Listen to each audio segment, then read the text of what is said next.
সম্পদ ক্রোক, bank account freeze, share ব্যবসার জন্য করা বি অ্যাকাউন্ট ফ্রিজ হওয়ার পর বিদেশে কোনো সম্পদ আছে কিনা তাও খুঁজে দেখার সিদ্ধান্তের পর অনেকেই মনে করছেন পুলিশের সাবেক আইজিপি বেনজির আহমেদকে ঘিরে তৈরি হওয়া আইনি বেড়াজাল ক্রমেই তাকে আরও আষ্টপৃষ্টে বেঁধে ফেলছে।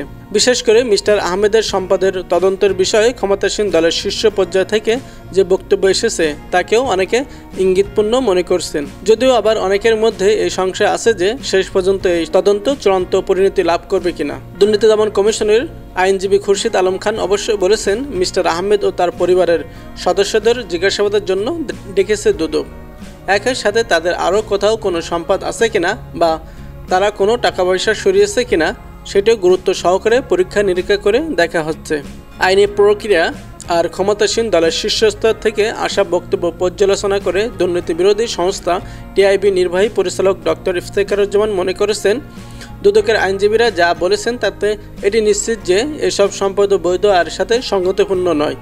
প্রক্রিয়াটি সঠিকভাবে চললে তার স্পেস ছোট হয়ে আসছে, কিন্তু বাংলাদেশের বাস্তবতায় পুরো আইনি প্রক্রিয়া শেষ না হওয়া পর্যন্ত তাকে আদৌ জবাবদিহিতার আওতায় আনা হবে কিনা সেটি নিশ্চিত হওয়া কঠিন, কারণ হতে পারে এটিও কোনো বোঝাপড়ার অংশ, বলছিলেন তিনি।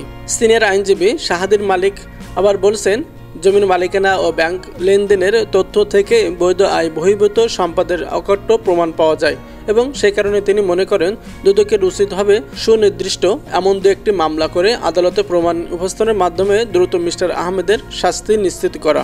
দুদকের পিপি মীর আহমেদ আলী সালাম বলেছেন যে ওনাকে প্রমাণ করতে হবে তার আয় বৈধ। অনুসন্ধানের পর রিপোর্ট আসবে, তার ভিত্তিতে দুর্নীতি দমন কমিশনের মামলার বিষয়ে সিদ্ধান্ত নেবে।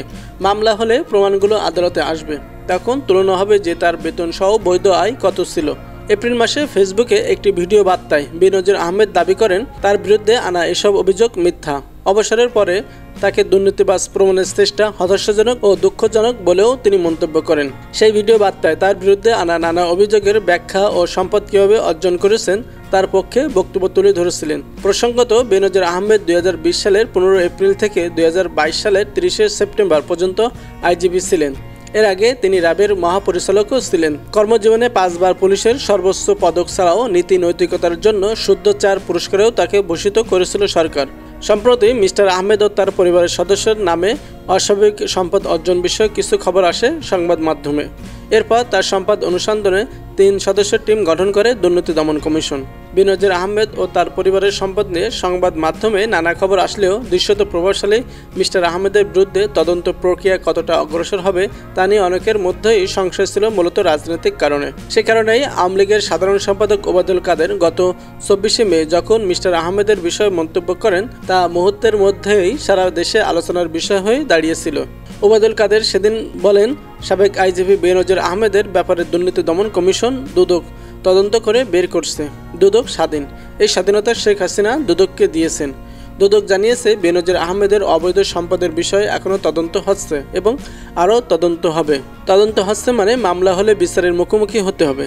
কোনো অপরাধীর শাস্তি ছাড়া পার পাবেন না শেখ হাসিনার আমলে, বলেছিলেন তিনি। ডক্টর ইফতেখারুজ্জামানের মতে আপাতত দৃষ্টিতে মনে হচ্ছে তার মিস্টার আহমেদের জায়গা ছোট হয়ে আসছে, কিন্তু বিষয়টি এখনও কেবল অনুসন্ধান পর্যায়ে। ডাক্তার শাহাদিন মালিক অবশ্য বলছেন যে শুধু জমির মালিকানা দলিল এবং ব্যাংকের রেকর্ড এই দুটো থেকেই পরিষ্কার যে এগুলো তার বৈধ আয়ের সাথে সঙ্গতিপূর্ণ নয়।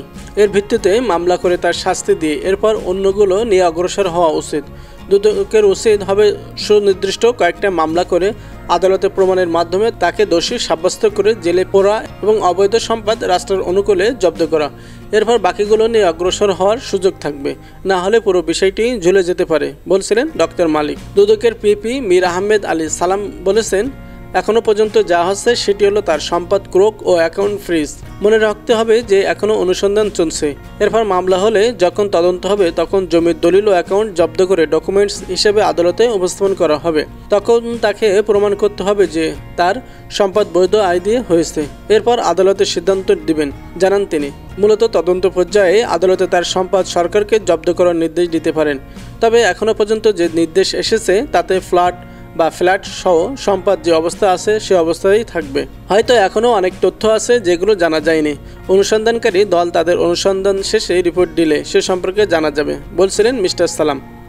ওদিকে দুদকের আইনজীবী খুরশিদ আলম খান জানিয়েছেন, বেনজির আহমেদের আরও কোনো সম্পদ আছে কিনা বা অন্য কোথাও টাকা সরানো হয়েছে কিনা তাও গুরুত্ব সহকারে পরীক্ষা নিরীক্ষা করা হচ্ছে। ওনাদের দুদক ডেকেছে, জিজ্ঞাসাবাদ করবে, কমিশন নাও ডাকতে পারত, তবে ন্যায় বিচারের স্বার্থে এবং কেউ যাতে সুষ্ঠু বিচার থেকে বঞ্চিত না হয়, পাশাপাশি সুষ্ঠু অনুসন্ধানে যেন ব্যাঘাত না ঘটে, সেজন্য তাদের ডাকা হয়েছে বলছিলেন তিনি। প্রসঙ্গত, দুদক আগামী 6 জুন বেনজির আহমেদকে এবং 9 জুন তার স্ত্রী সন্তানদের জিজ্ঞাসাবাদের জন্য ডেকে পাঠিয়েছে। এদিকে গত মঙ্গলবারই বেনজির আহমেদ, তার স্ত্রী জিশান মির্জা ও ছোট মেয়ে তাহসিন রাইসা বিনতে বেনজিরের নামে থাকা শেয়ার বাজারের সব বেনিফিশিয়ারি ওনার্স অ্যাকাউন্ট হিসাব ফ্রিজ করে রাখার নির্দেশ দিয়েছে Bangladesh security and exchange commission. Senior আইনজীবী শাহাদিন মালিক বলছেন, কতটা অবৈধ কাজ মিস্টার আহমেদ করেছেন তার সব কিছুর হদিস বের করার কঠিন হবে। তবে আপাতত তদন্ত কর্মকর্তারা যা পেয়েছেন সেখানে জমির মালিকানা কিংবা ব্যাংক লেনদেনের রেকর্ড থেকেই পরিষ্কার যে এগুলো তার বৈধ আয়ের সাথে সঙ্গতিপূর্ণ নয়। এর ভিত্তিতেই আদালতের মাধ্যমে তার শাস্তি নিশ্চিত হওয়া দরকার। বাকিগুলো নিয়ে দুদক পরেও অগ্রসর হতে পারবে বলছিলেন শাহাদিন মালিক।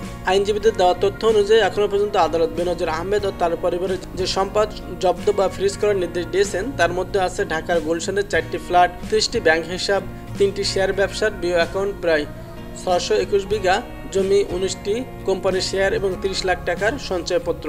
এ পর্যন্ত তদন্তকারীরা ঢাকা, গোপালগঞ্জ, মাদারীপুর ও কক্সবাজারে বেনজির আহমেদ এবং তার স্ত্রী ও 3 মেয়ের মালিকানাধীন জমির সন্ধান পেয়েছেন। এর মধ্যে প্রায় 112 একর জমি তার নিজ জেলা গোপালগঞ্জে।